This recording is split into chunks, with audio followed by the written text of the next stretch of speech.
Kreu i Partisë Demokratike Sali Berisha deklaroi se Partia Demokratike mbështet kërkesën e protestuesve për kufizimin e mandatit të kryeministrit në vetëm 2 mandate. Ai u shpreh gjithashtu për një qeveri teknike, jo partijake, por vetëm brenda kuadrit kushtetues dhe me votbesim nga parlamenti. Jam këtu para 1 jave kam propozuar një qeveri jo partijake tranzitore. Jo partijake. Urdhë? Pra, që t'jetë zgjedhur me short? Jo, të votohet në parlament, një qeveri jashtë kushtetues nuk dalë.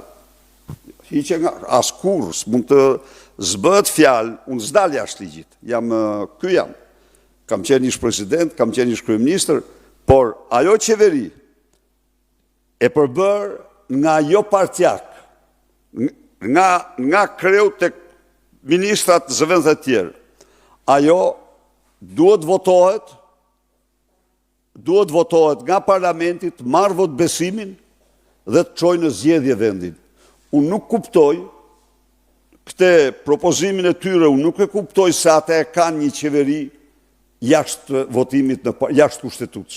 Kreu i Partisë Demokratike u shpreh se ripërtëritja e Partisë Demokratike do të vijojë edhe në forumet e tjera drejtuese të saj, duke theksuar se procesi i nisur në Kuvendin Kombëtar ka sjellë ndryshime të dukshme në përbërjen e strukturave të partisë. Ai rikonfirmoi mbështetjen e plotë të Partisë Demokratike për protestën qytetare, duke sqaruar se ajo nuk është partijake, por një nismë e hapur ku anëtarët dhe simpatizantët marrin pjesë si qytetar pa simbole politike. Partia Demokratike ka patur një proces, mund të them, shumë të suksesshëm në Kuvendin Kombëtar.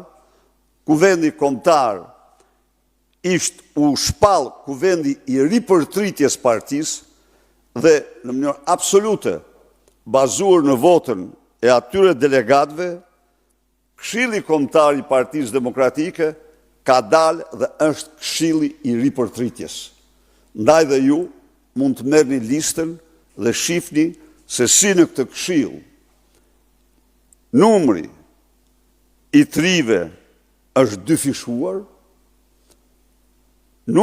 përqindja e grave ka arritur në 38-39%, vetë me votën, pra ka një hap. Tani pritet që ky hap të transpozohet ose të pasqyrohet dhe në zgjedhjen e forumeve tjera të partisë. Është në tagrin e delegatëve e anëtarëve të Këshillit Kombëtar të reflektojnë dhe të pasqyrojnë frymen e Kuvendit Kombëtar.